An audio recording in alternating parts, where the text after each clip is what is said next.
At the start of 2025, I set a goal for myself. I want to listen to one new artist every single month. So often I would just completely hate on an artist, but never have actually sat down and listened to all their music. So to make sure to become a D1 hater, I decided to listen to an artist that I despised every single month. No, I'm just kidding. The main reason I started this was because at the end of 2024, I realized that I wasn't really enjoying my life. I noticed my lack of willingness to start anything, to move, talk. All I did was sit and rot. So I set a goal for my New Year's resolution. Every month of the year, I will listen to one artist who I hadn't listened to ever before. I've always enjoyed music, and so I thought if I can listen to one artist a month, that should give me the motivation to at least get out of my room and do something during a day. Over the past 12 months, I didn't listen to 12 artists. I listened to 30 artists' full discography in just 1 year. Here's how I went about it. Initially, I had some artists that were auto-recommended to me through the suggestion queue, and I liked maybe one song, so I put every artist who I only had one or two songs that I enjoyed on a list in my notes app. I randomly took 4 of the about 15 artists and put it into a Discord poll on a server with some friends. I would give them the name of the artist, the genre, and the biggest hit they've had. Though I wasn't great at committing to this, and sometimes I was just wrong about all 3 of those. But that's not really the point. After a day of waiting for whoever felt like voting to vote, I would get my artist and begin listening that same day. At the end of the month, I claimed I would talk about each album, EP, and single they released and rate it on a scale of 1 to 10. Again, I wasn't really great with this either, but I do have my ratings now in the video. I would give my opinions on the artist, as well as a similar artist that I would recommend if they liked the artist, or if they liked the other artist to get into this artist. Soon enough, family and friends started hearing about my little project and began recommending me artists that range from big hit names to some incredibly niche people. In about October, I began condensing everything into a spreadsheet because my little under 20 artists had now become a backlog of almost 80 at the end of 2025. All right, that's enough yapping. I know why you clicked on this video, so let's get into the one artist every month. One quick disclaimer though, I am not involved in music. Like, I was in choir and did some musicals as a kid, but I wouldn't say I'm musically inclined as a person. So I take all of my opinions with a hefty grain of salt.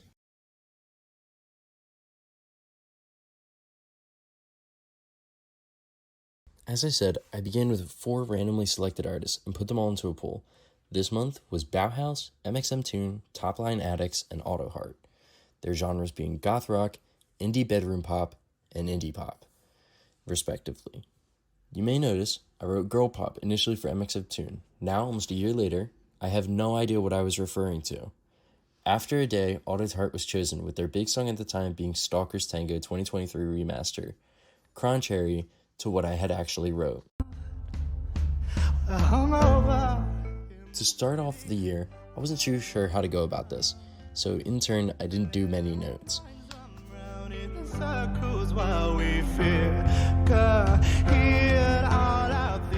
Honestly, 7 out of 10.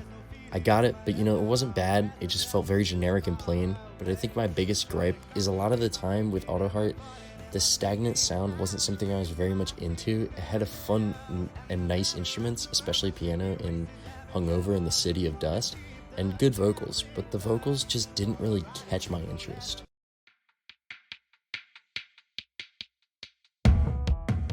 Six out of 10. I didn't like this album as much because it just didn't feel similar to the first one. I get the progression of sound they were going for, but this album had more actually going on, but the music often felt me feeling empty. I think the standout was the song We Can Build a Fire. Not that it was much bigger than some of the other songs, but I could totally see it being an opening to some odd show that you've never heard of, which I gotta give props for. Something deep inside of me, it lingers and depresses. 8 out of 10. Autoheart took a large break from album side from 2016 all the way to 2021, with their album Hellbent, which had a lot more of an electronic pop-based sound, which I actually enjoyed a lot. I definitely was still very poppy, but this newer sound I did enjoy felt like the better parts of the last 2 albums combined. My favorite song on the album was absolutely Look Up, Look Up.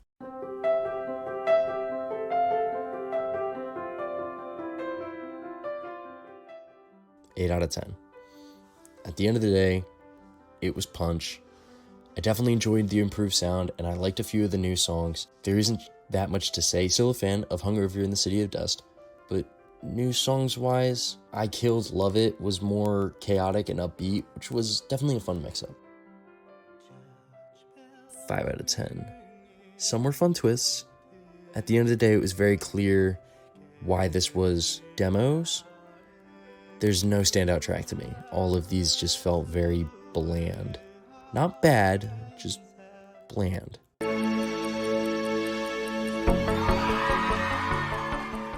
out of 10. If you love Autoheart, these live versions are great. They sound even more strong emotion-wise than the original, but I just wasn't drawn by everything. To put someone onto their music, I definitely wouldn't start here, but I can't argue and say that their live versions weren't very pleasant to listen to. Autoheart has actually released a new album since I listened to them back in January, that being Heartlands, of which I have not listened to and therefore have no opinions on, but maybe I'll get back to it.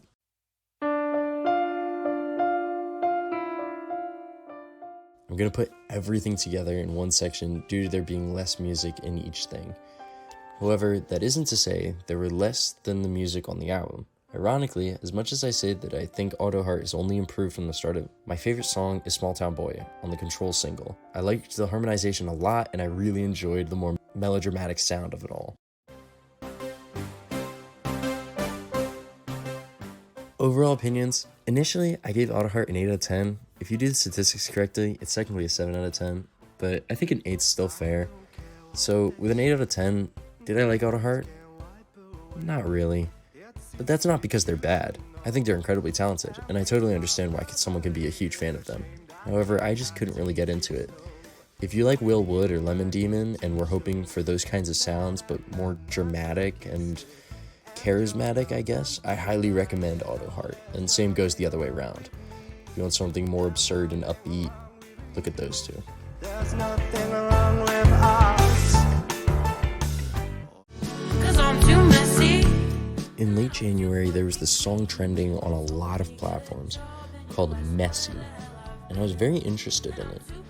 It was a sound I hadn't really heard in the modern pop industry, so I kept the same 3 artists as January and then added Lola Young on top, the artist who wrote Messy, obviously.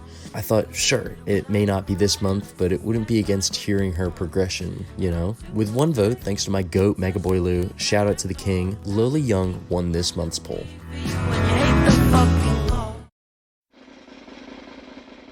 6 out of 10.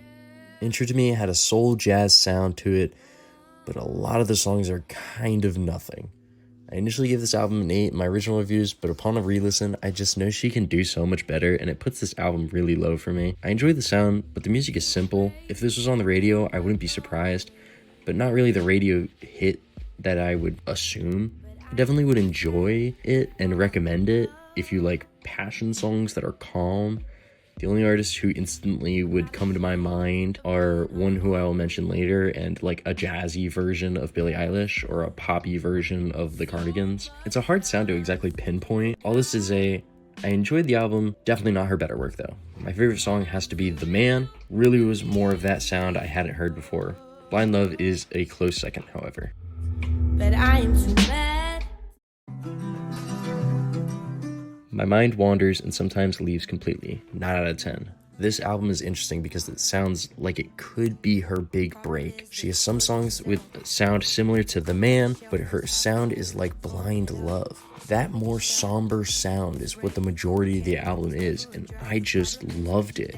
She is clearly leaning into her unique voice and style of music. Best song in this album is Money. Can't explain it, but it's an absolute banger. But you turn it down. Hanging out. 8 out of 10.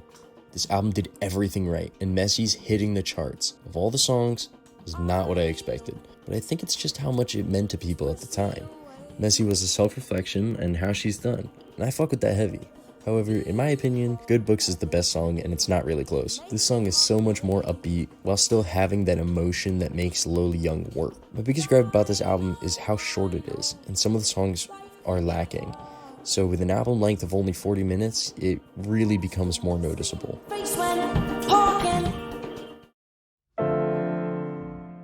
A lot of her singles were teasers for her next album, but the ones that weren't were very experimental, especially for her, which I found super interesting. However, what I enjoyed most was the After Midnight EP. I like the idea of songs having an impact for the hour and is the transition of thought for each hour as it passes. On this EP, Blue, which is 2 a.m., is definitely my favorite. Sick of being the woman you take home only when it suits you, maybe. I really enjoyed Lola Young. Her sound was definitely not something I had heard before. As someone who, prior to this, the most indie band I knew was The Strokes, it was definitely cool hearing this new sound in the atmosphere. Definitely recommend her if you enjoy Billie or some contemporary R&B. An artist coming up is also a very similar sound. Same with Autoheart, she has released an album and went on tour this year. So you guys are welcome for more music from such talented artists. Because clearly, 2 artists back to back, that's me, you're welcome. Saves me. In late 2024, when my playlist ran out and ended, my music service began recommending me songs, and one of them was this artist I had never heard before, called Chris Rainbow, with his song Don't Take the Night Away. I thought it was amazing and beautiful, and so I added it to my list of something I absolutely need to get to. In March, it was randomly chosen to replace Lola Young. Doesn't matter, however, because my GOAT Mega Boy Lou chose Topline Addicts as March's Artist of the Month.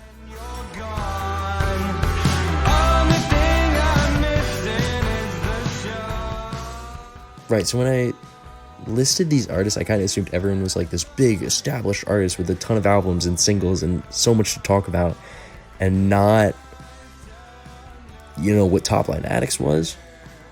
In fact, when I did this month, he had 5 songs. He had 5 songs. Yeah, that was his whole discography. So let's talk about the singles.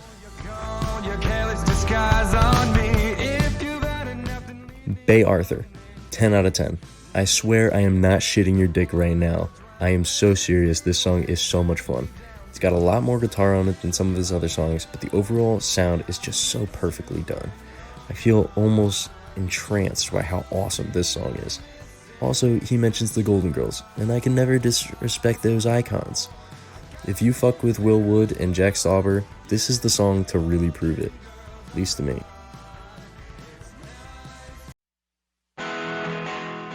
Sweet Things, 8 out of 10. I'm so serious when I say this is his worst song. An 8 out of 10 is his worst song. Starting all the way back in 2021, and yet still an absolute banger of a song.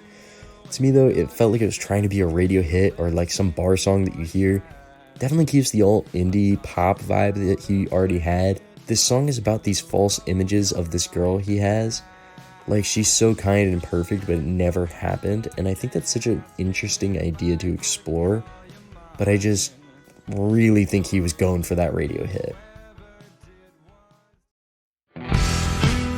10 out of 10. This song completely mixes up his other music. It starts with a bass guitar riffing. It sounds like the beginning of an ad to some product that doesn't do anything you ever needed, but definitely looks cool. It's fun, and it's probably the most catchy of all of his songs. This is the one I would be humming for days on end. Just writing the script, I'm re-listening to it, and it's getting stuck in my head again because I'm just vibing so much. 9 out of 10. This is his biggest song by far, and I mean, it is for a reason. It's an absolute bop, I love it, it's a ton of fun. Only issue I ever had with it is it's just very cliche. What was the most fascinating is I felt as though I had heard the song 8 billion times before listening to it, and yet not a single other song gave me that same feeling. It's kind of like I would expect it to be in some TikTok edits, and I can't say it was. 10 out of 10. This is my favorite song by him, and it's not close. It sounds more personal, and I really enjoyed that. It's got that emotional attachment he has, while also having the more indie pop sound he's been iconic with. It feels so deeply tied to him.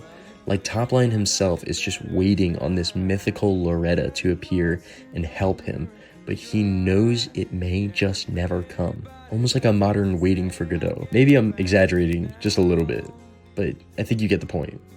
But the shadow that you're casting's waiting for the sun to come. I really enjoy Topline Addicts, and despite having only 5 songs, I think he's genuinely an insanely awesome artist, and it would be so awesome if he released more music. Except that's exactly what he did in early April. I'm not even kidding. This man didn't just release one more song. No. He released 2, which for having 5 songs prior is kind of a lot. These last 2 are actually freaking bangers, so let's break it down. 9 out of 10. This song, so much fun. It's more personal, but keeps that guitar he holds best. The hardest part for me is about artists who have monotone voices, is it almost always feels like they're just talking at me and never singing. That's why I can't really stand Oasis, but somehow Topline breaks that mold for me. Like, he's more passionate about what he's singing. A lot more of the harmonization is focused on this song. 10 out of 10. This is honestly in competition for my favorite song by him. I know I said it wasn't close, but then he dropped more music. Absolutely the most he did in this one song. It's layered, it's got tons of harmonies, it's got a bridge, which is rare in modern songs. Don't get me started on that. I genuinely loved this song. Not even a bad thing to say about it. If you enjoy artists like Foo Fighters or Good Kid and want something more casual pop, I highly recommend Topline Addicts. And once again, you're welcome for more music. But I'm not done. I realized in editing that I kept referring to Topline as he and him, and it's fully a band. I think I knew that too, which makes this all more confusing. I'll sign all my checks with colored pens. After listening to Topline, I was like, dang, this took me a week and I got so much more time to kill. So I chose 2 more artists to listen to. And neither seemingly had a big discography, so I might as well listen to them. This artist was recommended to me by a friend, Maddie. Queen She Is said it would be something I'd definitely like, and she was right. Now I got literally 0 notes for these artists, so expect something very brief. Something don't feel right. 9 out of 10. I love this song, and ironically, it's a song I couldn't resonate with just yet, but I'm 19, and in the summer, graduated from high school, obviously, and what was, of course, rushing through my mind at the time wasn't accomplishment, it was what I was gonna do with my life. Where am I? What am I doing? What makes sense to me? I think 25 really perfectly encapsulates that feeling. I had strange feelings. I heard the chord progression before, and it felt generic, but it was still very much better. 10 out of 10. I enjoyed this so much more. It felt like something Avril Lavigne would drop, where it brings back this lost feeling of some rock elements thrown into it. Absolutely enjoyed this more than 25. When I initially listened to her, these were the only 2 songs she had actually released at the time, but in this year, she released 3 more songs. Again, you're welcome. I am, in fact, best friends with all of these artists, and I told them to release more music. You're good. It was through. 8 out of 10. This is her biggest song, and I don't care. It felt more personal and emotional, and it was nice, but it felt breathy and less forceful. Though, don't be fooled thinking that it was a song about sadness and is slow and boring. She gets angry, and I just love it. Fantastic song, very Olivia Rodrigo coded, but to me, just wasn't as impactful as some of her other works. Maybe it will be in due time, and I'm just not there yet. 8 out of 10. I love Broadway as much as the next awkward queer weirdo, but this song is very Broadway to me. But that wasn't bad at all. I think my biggest gripe is it felt like nothing. I loved it, but it had a lot of similar sounds and notes throughout the whole piece, like I was missing on a whole story. Somehow this time. 7 out of 10. I liked it, but it was definitely lacking compared to her other songs. I think for me, it wasn't as big until the end and then died quickly off from there. Very impactful if you enjoy that quiet wishing song, but to me, her earlier sound just seemed a lot stronger. But again, the emotions talked about, I haven't really experienced. It's entirely possible. I'll just get it in due time and love it a lot more. I think what Kelley Cole does best is the emotion in her music. And if you don't really understand that emotion, you're definitely missing out on some aspects of it. If I play it right, then when did I ever? I really liked Kelley Cole, and I think she's allowed to go, which honestly is a good thing for an artist this small and starting so fresh. In a few years, or hell, ask me about her next single, I can 100% see her blowing up and potentially even hitting the charts, or at minimum being very popular. I think if you enjoy Olivia Rodrigo or another artist coming up, you'll definitely enjoy Kelley Cole. A saw this Instagram reel that was like, artists I recommend if you like insert popular artist. And, you know, one of my favorite artists is Depeche Mode. I think their sound is awesome and super enjoyable, and I love the themes. In fact, the first vinyl I ever bought was Violator, but Black Celebration is definitely my favorite album by them. That's besides the point. The real person, or whoever they were, I couldn't find the video, recommended an indie artist named SUNN. I gave them a listen because this month I still had time, so curiosity got the best hold of me. 6 out of 10. I think calling this similar to Depeche Mode is because they're both electronic. This album kept feeling like it was building and then just to nothing. Like there was a part I was just missing at the end. I think the best song on the album was Can You Believe It, which was catchy, but man, does it get really repetitive. I enjoyed it, but it was just kind of empty. 7 out of 10. SUNN is so much techno, and as one singer who can sing, doesn't feel like he ever fits those songs. I enjoyed it, I can't lie, but sometimes it would be an automatic skip on just a re-listen. I don't know if I have a favorite song on this album, but it would probably be You and Me, with how much it breaks that mold that they've trapped themselves already into. This was also the start of 4.5 minute long songs, and some of them really just don't hold up. 8 out of 10. Definitely understood it more with this album, but even here, you gotta be really into the sound that they were making. It's not a bad one, definitely unique. I just felt like I didn't get it. A lot of the album is more focused on the electronic and techno sound they made, rather than the singing, which is good because I felt like their best stuff was that sound, but it also felt almost out of place when it was just quiet. I don't know if I have a favorite song, but if it did, I guess it would be Set Yourself on Fire. The singles are entirely teasers for their albums, but what I found interesting was some of the songs on older albums and a lot of their singles were recycled onto newer albums, so it just keeps your eyes peeled on their first single, but the album in 2024 of the same name. I think their EP is a lot more to me, and their EP Body Electric is the most Depeche Mode I can call it. They sound, especially with Sorrow and Tears, being a big standout for me. I liked SUNN. I know this review probably makes it seem like otherwise, but I definitely enjoyed it. I didn't get a lot out of it. I think if you go in expecting Depeche Mode, you'll be disappointed, but if you go in expecting a new artist, you'll definitely enjoy that electronic sound they have a lot more. But it's hard because I can't lie and say that some of the time I did feel like a big mess. If you really like Depeche Mode, you'll probably like SUNN, but it feels like two sides of a coin, not a deeper part of one face. And of course, because I'm so awesome and cool and amazing, they actually reached out to me and I went, yo dudes, drop a new album. So they did this year. Haven't listened to it yet, but I promise you it's an absolute banger. For April to replace Topline, I decided to really lean into these goth artists which rotted on my list. Contrary to what my name on Discord would imply, in March I ended up getting a girlfriend, of whom I love dearly. But one of the things she loves most is music, and especially goth music, as she's part of that subculture. So I put Susie and the Banshees on the poll, with their biggest hit being Spellbound, not Kiss Them For Me like I had originally claimed. I waited a day, and as per usual, the absolute king Megaboy Lou voted for Chris Rainbow. Of every artist so far, Chris Rainbow is by far the smallest. When I found him on Spotify, he only had a couple hundred listeners. He's gained a few more since then. It's hard to break down Chris Rainbow into albums, as he does have 3, but one is all the various demos, one is an album, and the other one is his entire discography. So instead of giving you one massive list, I'll break it down, but focus on the main anthology. After further research, I learned he did have all of his music broken into more than 3 albums, but only one of them being White Trails. But these albums seem to not really exist on music streaming platforms, and are nearly impossible to find physically.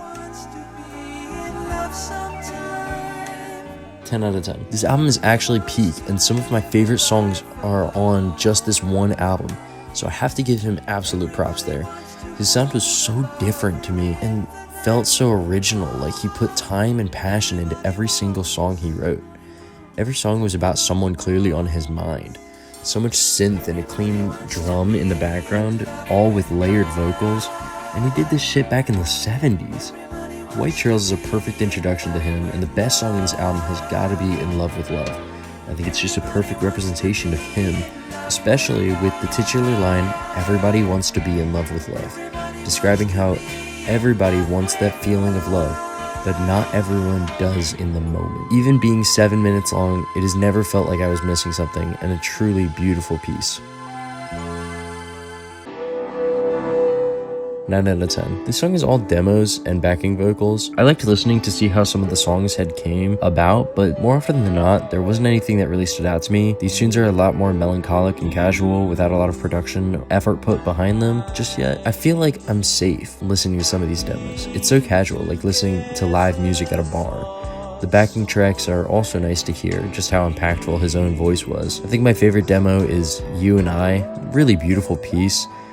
Feel like I'm almost ascending into a world of quiet noise and then safe from what's happening outside. 10 out of 10. This is every single song, fully produced, fully polished, and every single song is beautiful. The songs never finished, had their demos put up, or MK1 and 2. Every single song as far as he got. It's beautiful, really. Feels like before he tragically passed in 2015, he wanted everything in one simple place. I think he would have been delighted to know his solo work is very popular now, and hundreds of thousands of fans listen to him every single month. This album had everything I loved and is the definitive album for obvious reasons. My favorite thing on this album is absolutely the Kenny Everett ad for Chris Rainbow's LP's Solid State brand. I don't know, it's got a little charm to it. If I had to choose a song though, obviously an ad does not count as a song, but song-wise it's a much harder choice. I think the Runaway demo is much more upbeat and fun. Give Me What I Cry For is a classic and feels perfect in every way. But if I have to narrow it way down to just one, it would go to Be Like a Woman. Whoever he is singing about, you can just tell she means everything to him. Part of me wants to gatekeep such an enjoyable sound, but I gotta share the love and beauty of Chris Rainbow. My girlfriend put it perfectly once. Quote, Chris Rainbow invented a love in the way that nobody before him could even describe. That's how all of his songs feel. This man is yearning, y'all. He is a D1 yearner. And I gotta give him props for it. This is the first artist so far that is now one of my all-time favorite artists. With how many things are going to shit in the world, I think a little Chris Rainbow is what everyone just needs to hear. He did some work on the band Camel, appearing on albums The Single Factor and The Stationary Traveler, as well as helping with countless numbers of artists on various things. Even if his music is still niche, it's easy to see the impact he had on artists throughout the 80s. Chris Rainbow is an absolute must listen, especially if you enjoy artists similar to Electric Light Orchestra. Editor's note, as I was finishing up this script in early March, it seems like Be Like a Woman started trending on TikTok and Instagram. Just to make sure it's clarified, I knew Bald before it was good. In May, I put the typical poll up once more, and replaced Chris Rainbow with the punk rock artist RDO, who I've heard only one song of and was on my original list, with their hit Product of My Own Design. For the first time since January, more than one person voted. Actually, we got 3 unique voters, them being for Susie and the Banshees, mxmtoon, and RDO. I ended up asking some other people I was friends with, and the consensus seemed to be with mxmtoon, whose biggest song was not Prom Dress like I assumed it was. It was actually her collaboration song with Peachy, that being Falling For You. For so long, I would squeal over a single 5 out of 10. No hate on her, but these are singles put into an album all the way back from 2017 of a girl with a dream and a ukulele. There was definitely something about it where you knew it was going to go somewhere. It's just so generic and boring. If you remember Boy with a Uke, this is the woman equivalent to that. Is it bad? No, not really. But it's just kind of bland, especially with songs like temporary nothing, but being a basic chord progression. I won't sit here and act like there's no talent involved in these songs, but so many people had that one ukulele phase where they would just record themselves, and mxmtoon seemed to have the confidence to post it online for the internet. It felt like some early Steven Universe songs in a way. I think the best song in the album is The Idea of You. It's not something above and beyond fantastic that exceeds my expectations, but it's simple, it knows what it's trying to be, as well as having some more mixing than some of the rest of the album with backing vocals. 8 out of 10. This album had a similar sound, but definitely had a lot more going on with some better mixing and finally other sounds than the ukulele, including a piano and drums. In between the first two albums, her single Prom Dress seemed to just blow up, and it's very clear that this album is very similar to that newer sound that made her so popular at the time. To me though, this album is just lacking. It feels a bit empty at parts, but I can't say I didn't enjoy a lot of the songs. Technically, this is two EPs combined into one album to give that feeling of time passing, but she later released them as one album. So not to repeat myself, let me just talk about this one. Initially gave this album a 7 out of 10, and on a re-listen, I really don't know why, because I thoroughly enjoyed every single song in this album. Her sound has evolved so much since The Small Girl with the Ukulele, and it's really quite beautiful. This album seems very personal to her, and you can really feel that, which I definitely really enjoyed. The only part that was holding it from being perfect to me is it still feels like she's just trying to be like a radio hit and not like fully developing into her own unique sound. But it's a very nitpicky argument. This album is truly amazing. My favorite song is incredibly hard to choose, but I think I'd give it to Quiet Motions with an honorable mention to Bon Iver. 9 out of 10. I enjoyed this album a lot. Don't get me wrong, but for me this feels like getting people to come back and trying several new sounds. I loved it, but not everything hit in the same way. Some songs were true masterpieces and others felt a bit lackluster. This is about the time I heard mxmtoon's name come back up in the media, as her song Mona Lisa was featured on Netflix's adaptation of Heartstopper. This song is fun and returns it to her original style while also having her new sound bleed in a bit. I think it's the perfect encompassing of this album, a mix of both new and old sound. I love a good love song, and Mona Lisa definitely does that, but in spite of that, I think my favorite song on the album is Victim of Nostalgia, about fear of the future. I love it, and it was definitely a pleasant listen. 7 out of 10. I get what she was going for here, and it's absolutely an upgrade, but sometimes it was just the music itself that was the problem. And no matter how much you change, at its base, it's flawed. However, I do enjoy that she came back to it, and it wasn't just dirt left in the past. It's clearly important to her and created her sound, so remaking it, I will appreciate. I think with the modern revamps, my favorite song does actually change, and instead becomes 1-800-DATE-ME. It's stupid and it's dumb, but clearly she acknowledged that, and listening to it, I have a big smile on my face, because it felt like she did too. 10 out of 10. Is it generic to say that this is her best album and it's not close? This album has not a single miss, contrary to what my original notes had claimed. I really enjoyed it, and every song clearly had a moment she wanted to express. My favorite song on the album is easily God. A song all about looking for signs for God when you can't think of it yourself. When you want to be religious, but your brain won't let you, and it leads to you just worrying about tomorrow and what comes next. It's a masterly crafted song, and yet this entire album has everything about her besides just that. mxmtoon here crafted such a perfect feeling with her music. I feel like I was there with every single song. It's melancholic and calming. A lot of her singles are for the next album teasers, and the EPs are edited more often than not, but the singles that are standalones are really nice. mxmtoon had multiple songs made for franchises, such as Lego Horizon Adventures or Life is Strange. But while these are some actual bangers back to back, there's a song that really sticks out to me, and it's her collab with Ricky Montgomery in Cave Town, that being Nobody Loves Me. I love this song. I think it's beautiful and clean, at least to me. It feels very personal to all of them, and almost a bridge between the three artists with similar fan bases. I can't really explain what makes it beautiful, but it's just a song I really enjoy. mxmtoon is an artist I really enjoyed listening to, and despite her large discography, I felt almost all of it was worth the listen.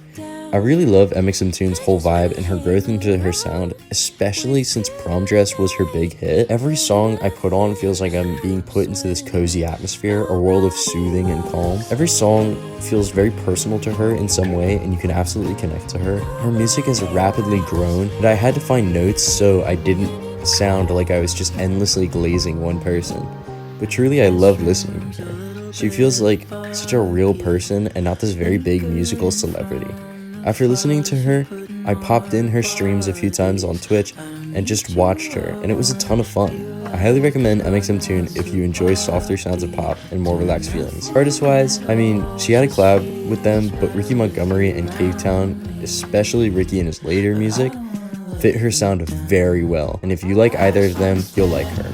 I hate to do this. As much as I really want to knock this all out in one video, I just can't. Since my play video, I've joked about not taking time for myself and actually letting myself relax and sleep, so I made sure to take time and actually slow down on this one. I started this all the way back in late December, and it's just a lot to script write based on my notes and thoughts, let alone to listen to a lot of these artists again while writing and editing. Stay tuned for part 2. I have a lot more to talk about, including some bigger artists that may have come out with some more recent albums that I have opinions on. Thank you so much for watching. Have a wonderful day.